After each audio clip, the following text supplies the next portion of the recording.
We live in a time where masculinity is shamed and men don't know what it means to be a man. As a pastor and counselor, I've spent the better part of my life equipping and training others. My goal with this show is to translate my hard-earned experience into tools and tactics to help you become stronger as a man. This is the BraveCo Podcast. I'm your host, Jason Bellet. Welcome back, men, to the BraveCo Podcast. You guys, I have literally my favorite people on the planet. My son and my daughter-in-law and a future baby. Our little baby. I know. I wish I could get a tight close-up shot on that baby right now, but it's not happening.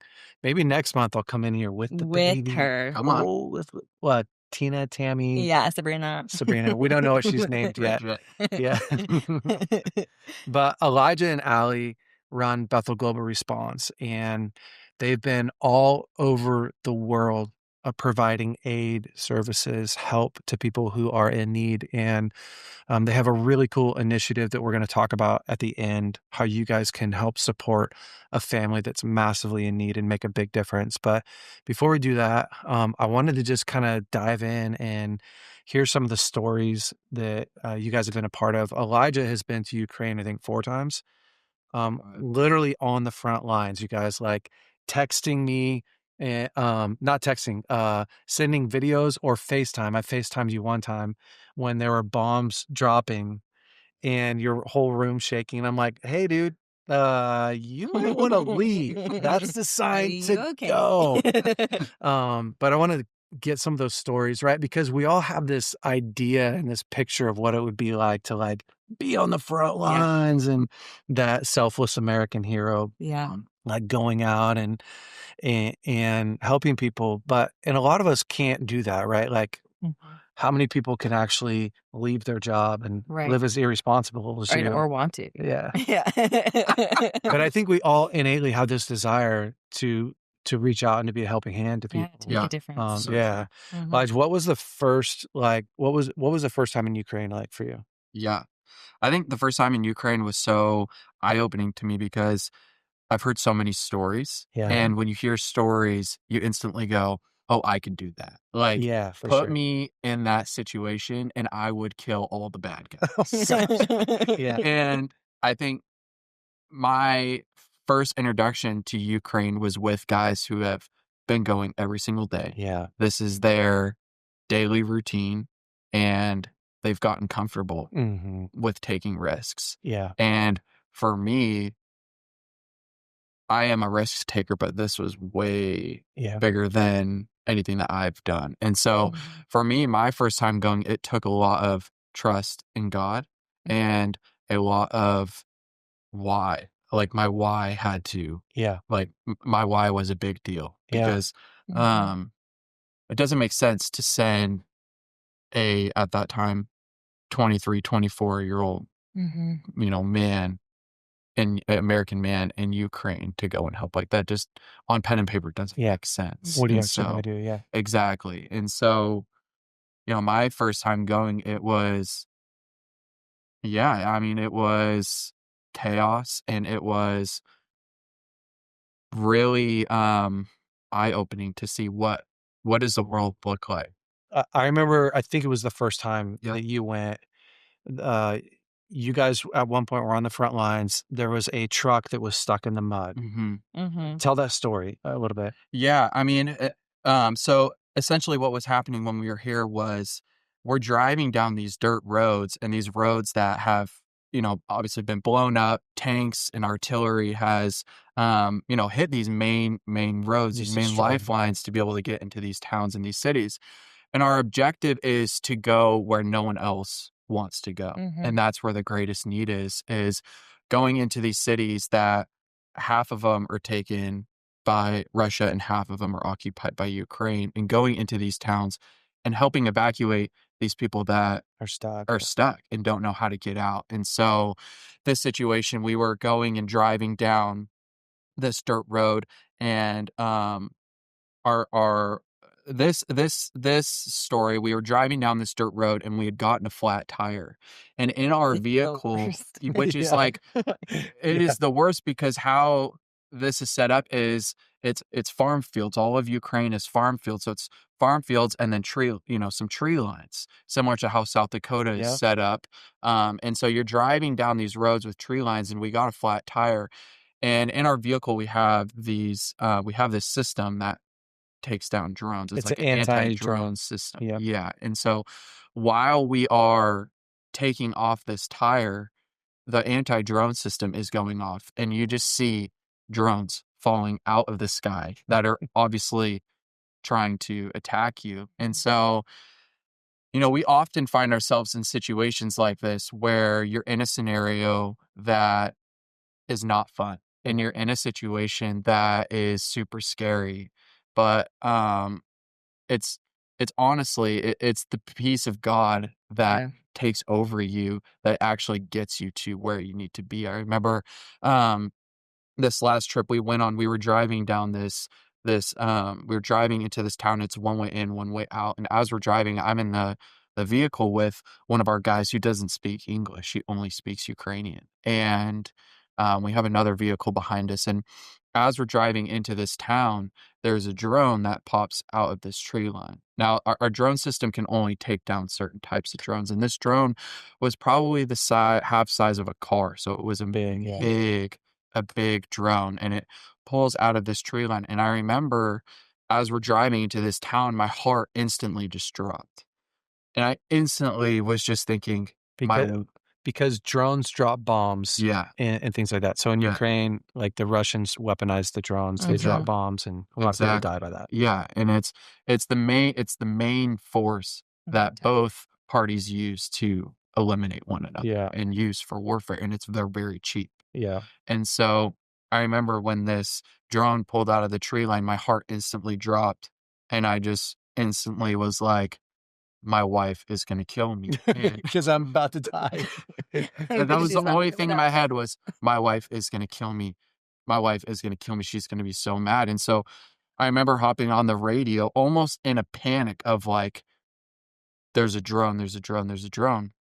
And so we pulled down this road, and the only way for us to get to where this woman needed to be evacuated was to go down this road. And she had reached out to us saying, "Hey, I need help. I want to leave." And so anyways, we're like, well, the only way to get to her is to drive past this drone. That's the only way. And so we sit in the car as bombs are hitting right next to us into this town, and we just decide, okay, we're supposed to go. Like we all feel like we're supposed to just go and pick her up. And so I remember we just take off, and we're just hauling as fast down, as you can. as fast as we can. And my whole body, I remember getting to her and getting out of the car, and my whole body, whole body was vibrating violently, like it would be like if you tried to shake as fast as you could, but twice as fast as that. Wow. And I remember my whole body was shaking, but my mind was just so calm. Wow. And I feel like that is my favorite place to be with God, because it's like, it's huge risk. It's huge risk, but God is calling me to do that. Yeah. And he's asking me to do this, and I'm not feeling alone. Yeah. Like I feel him more than I've ever felt him than when I'm in that situation. Yeah. And you get that lady in the car and evacuate her, and you get back and you're like, wow, it is so worth doing this. And her testimony was just so amazing when we were able to get out. And so we load her up into the car, and my whole body is shaking. And as we drive, it's one way in, one way out. As we're leaving the same way that we came in, 15 seconds later, that whole road that we had drove into and just left had gotten completely blown. Whoa. And you're just like, God is like the grace of God. Is the grace of God, but it is like the timing of that Yeah. is so crazy. Yeah. Same. And how do you share that story? Like, But it's where like people will understand. it's like a movie, but Yeah. it's like, These people's like a real real life. movie. Yeah. yeah, and it's like, I mean, that's their everyday there. that's their everyday. Mm-hmm. It's wild because we thankfully were isolated and insulated from Mm-hmm. so many disasters. You Yeah. know, we all have problems in our lives. Yeah, totally. But we were really isolated from what a lot of the world is going through, the suffering. And I think it's such a gift to be able to go into another place and see the reality of what other people are experiencing. I remember you telling me about the young kids that you'd pick up, and they have their name and their blood type and their birth date written on their back in Sharpie because they're in a war zone. And if they get blown up, then, you know, you're just starting to realize, like, I'm struggling dropping my daughter off for school, first week of school. Like, oh, is she going to be okay? And she doesn't get to play long enough. And, you know, they have to sit too long. And most of the world is going, am I going to eat today? Am I going to survive? Am I going to survive? Am I safe? Does anybody love me? Right. And both, there's not a wrong over here. Right. But the call to the lost, the call to the poor. Jesus said, if you bring a cup of water to the least of these, you've done it unto me. Yeah. And it always takes action. It always takes someone making a step in meeting the other person there. What do you feel like is, for either of you, like what's been maybe like some of the most impactful moments where you're like, oh my gosh. This is what it's all about. Yeah. Immediately one that comes to mind is when we were in Brazil last summer. Was that during the flooding? Yeah, they had experienced a huge flood. And the region that was most affected was, I mean, extremely impoverished. So we show up and you look at people's homes and you're like, is this a home or is this an animal stall? Like, that's the level of their situation already. Yeah. Yes. They're already just making it day by day. And so we were partnering with the church and went out and we're mucking out people's homes, which is where you basically take shovels and debris, take out all the mud, all the debris. I mean, it's filthy, it's nasty, it's flood water. And there was a woman who had her home flooded and the team had showed up to muck it out, and she didn't know that the team was coming that day. Like, it's not a livable space at that point. And so the team spent the day mucking out her house, and when she came back home, she showed up and she just starts bawling her eyes out, and she's like, I was going to take my life today, but because you guys showed up, I have hope for tomorrow. And it's in those moments where you're like, it's in the grand scheme, of things, it's actually really small. It probably took a team like 3 hours to just mud out her house, but for her, it was like everything. It was like that. It was the cherry on top. Like, it was the last straw for her, like that her house had been flooded, and so to have just a team she had no idea coming to just muck out her house was like the thing she needed. So it's those like powerful moments of like, oh wow, something so practical has the ability to speak beyond anything you could ever say. You know, the catalyst to BGR, Bethel Global Response, was really this fire that we had in 2018, right? Where the car fire, it completely swept through Northern California, Redding, burned up, I think, over 1,000 homes or something like that. And overnight, like, we found ourselves in the middle of like this massive disaster. We instantly turned Bethel Church into a response center. Distribution center.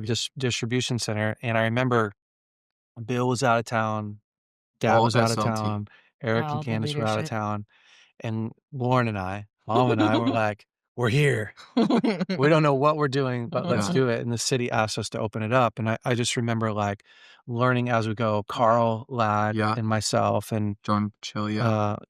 Jordan, just starting to like, okay, what's the blueprint? How do we set up a distribution center? And it turned into this like massive project where people from all over our city and all over the North State could come and they can get food and resources and help and rest and cooled air. And and that really birthed, out of that birth, this there's people in other places that are like our people. When it happens in your hometown, Yeah. all of a sudden you go, oh my gosh. Yeah. It's like for the first time you step in, you're able to step in somebody else's shoes because you realize like this was so painful. Yeah. And it's really awesome to see where it's come since 2018 and what's birthed from Hawaii, the disasters there, to Brazil, to Tijuana, Mexico, to Ukraine several times, all over Turkey. You guys were there. I'm doing really good for remembering. I know. You're doing so good. Yeah. It's impressive. But I think that's, when you ask what is the most impactful thing, like the most impactful thing for me is to see the church thrive and not just thrive, but see the church stand up in the midst of chaos. Yeah. And I mean, I have personally seen thousands of people come to God through in the midst of a disaster because the church together decides, hey, we're going to stand. It's the ripest harvest. Yeah. It is. And you have these people, you have your community like we had during the car fire that is so broken, so scared, so hurt. And what better place to go to than the church? Yeah. You know what I love about disaster is it puts everybody in the same boat. Yeah. In the sense of, I hate disasters, but I was just thinking too, when you guys went to LA to the fires this year, right? Yeah, with the Dream Center. Maybe talk a little bit about that. I mean, I just think it's not just the broken and the lost that are in disasters. Like everyone experiences these disasters. So true. And it unifies people. So true. Yeah. For the fires that hit LA, we just had such a beautiful partnership with the LA Dream Center and Pastor, Matthew Barnett was just one of the best humans. And for that, it was so cool. We were able to come and partner with the LA Dream Center, train tons of their guys in multiple churches, but train their guys and just start going and ashing out these people's homes. And we're ashing out $1 million homes. Yeah. And that's the part that makes everyone, we're all experiencing this together. Yeah. And whether you have, you start out with nothing or whether you have everything, a lot of times both of those people are in the same boat at the end of this disaster. And so it's kind of wild to actually see how a disaster unifies true. a group of people. Like that was my hometown that burned in LA, and to see people come together that LA's it's not like small town Reading where you like bump into people, but to see a city that is like so diverse, you can actually feel so alone so many times because it's so huge, all experiencing and all coming together over one thing. And honestly, seeing the church be the place that rises up and actually is a place for people to come to. Especially It's in huge. LA was so every single home, and every single homeowner that we would talk to, we would, I always ask them, how was it for you? What was your story? And to start to, a lot of times at the churches, we use this service ultimately to begin to have a conversation with these homeowners and invite them into a relationship with God. And so I love to just ask them, how was it for you? Because so many people love to share what had happened and their story and their experience. And, the common denominator through doing disasters all the time is, well, I can get through this because of my neighbor is going through this. And it's not, They're not alone. They're not alone in this. And, to be able to do that with the church is just so beautiful to be a part of that process. Yeah, it's crazy. It humanizes everybody, right? You take these stereotypes or the stigma off of a people group and you go like, they're people that have need, that are lost, that are hurting, that need someone to come in and be a catalyst to help and health and growth. What you guys are doing in Mexico is stunning. And I have a really fond spot in my heart for Mexico, because I spent so many of my younger years going to Rancho de sus Niños. And I think as far back as I can remember, my family and I, grandma and grandpa, and the youth group, we would take buses down there. We would take vans down there. I mean, any way to get down there. Just I remember like 9 or 10 years in a row we would go, and of course that's where you got like 3rd-degree sunburns and big blisters because none of us were really prepared.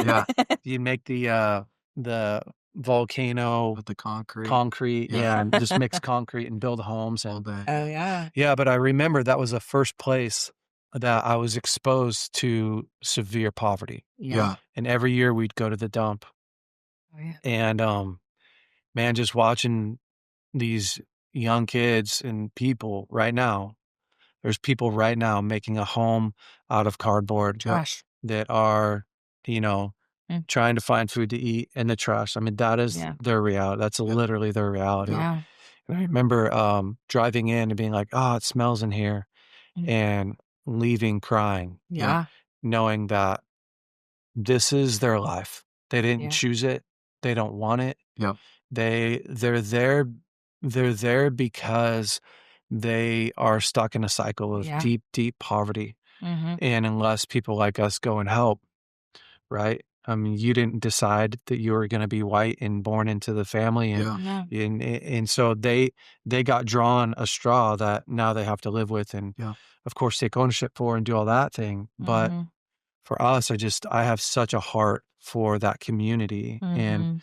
I know maybe take us through a little bit of like how did we get involved with Tijuana, and or maybe it's not Yeah. Tijuana, with Mexico, I should say. Yeah. It is beautiful. Tijuana. Okay, Yeah. I thought so, but Well, really, it came from actually a dream and vision Papa had. Yeah. okay. I think it was that he literally had a dream in the night, and I would butcher the dream completely, but Yeah. Probably in the bathtub, but we can. yeah, That's an inside joke. My dad's always in the bathtub, always in the like, bathtub, praying. where And, his wildest encounters happen. yeah. He's fully dressed, though. Right. He wears all of his clothes all the time.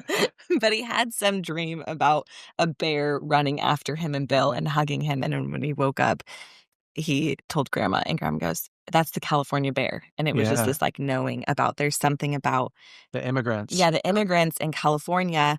And so he sent Carl Ladd, the previous director, Mhm. sort of Right, on a mission I to remember figure this it now, out. yes. Yeah. And so Carl spent some time actually going to multiple different Yep. places, but yeah, Texas. Texas border.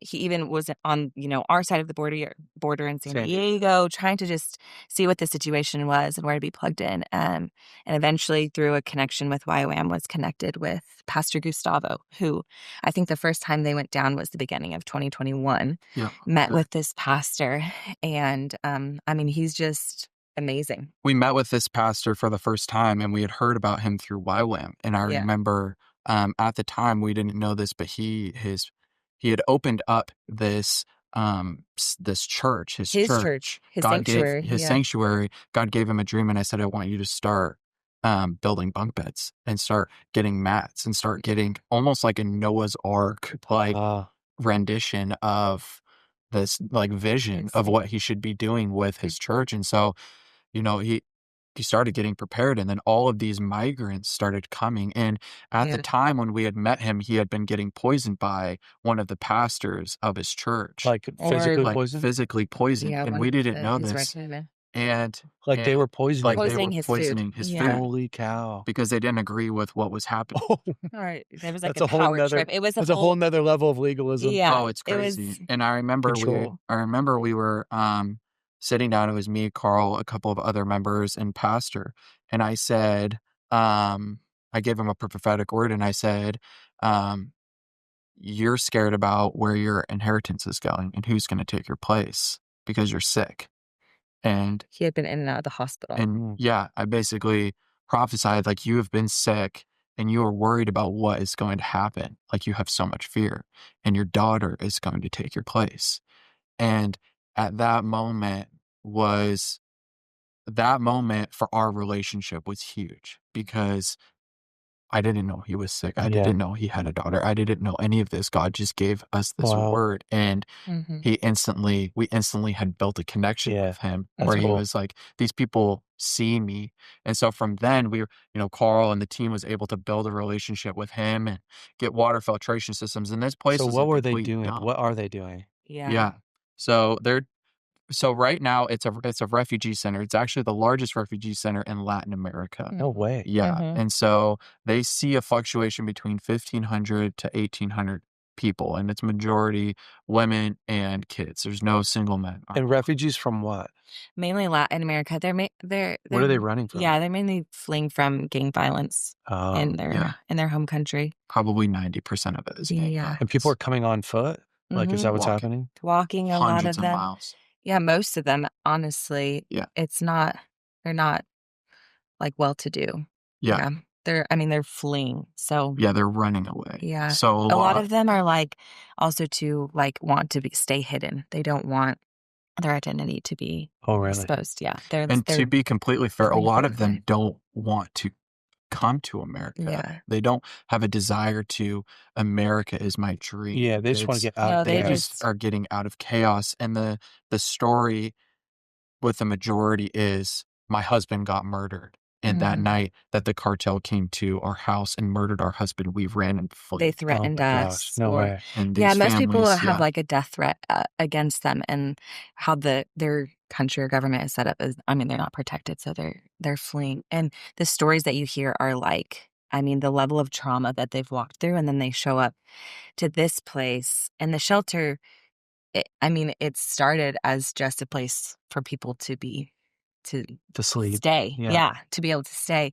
But now they provide like legal assistance for these people to be able to legally seek asylum in the States. So the majority of them are there, seeking asylum in the United States. Wow, so they're waiting. They're just like in this waiting limbo phase, which honestly is the most. And from what I've seen, I'm like, it feels like the most courageous part of the journey, because they don't know if they're going to be granted access. What if they don't get granted access? What do they do?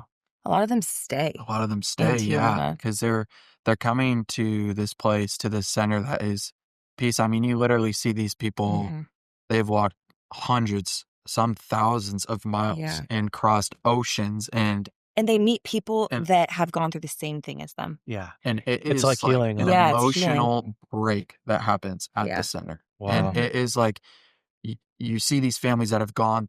A lot of them, especially with kids, and this is so sad, have been raped and stolen from and beaten. They're walking through the jungle, through the middle of Mexico, through like all of these places, and they finally get to the center, and you just see them like, oh my gosh. Do they know the center exists? No, most people are coming to Tijuana because they know they can cross the border, and then when they get to Tijuana, it's a massive funnel. Yep. It's a massive funnel. So, obviously, Tijuana is a border town, so a lot of people are there. It's just their aim, yeah. Yeah. And so a lot of people eventually hear How about do they this hear place. about, when they get to Tijuana, how do they hear about? Well, the government is now in connection with Pastor Gustavo. So a lot of times people, end up in some sort of governmental office or some situation where they're trying to get their family help, and they know that Pastor Gustavo has his doors open for migrants, so they'll drop them off. This may be a weird question that I actually don't know the answer to, but are you guys like, this is the wrong way to say it, but are you working with the cartel as well, or does the cartel bother you guys? The cartel. Does the cartel know about? Yes, Pastor Gustavo, for sure. Pastor Gustavo. There's been threats and got it. But honestly, there's like, I don't know how to explain it other than I feel like it has to be the Lord, that there's never been an incident at the center. It feels like there's just like a level of... There's been incidences, but there's never been an incident within the shelter, around it. That's great. But, yeah. Yeah. So what's specifically your mission there? Yeah. So we have a BSSM school, obviously, that is connected with Bethel. Oh, I did not know that. Yeah, exactly. No, sorry.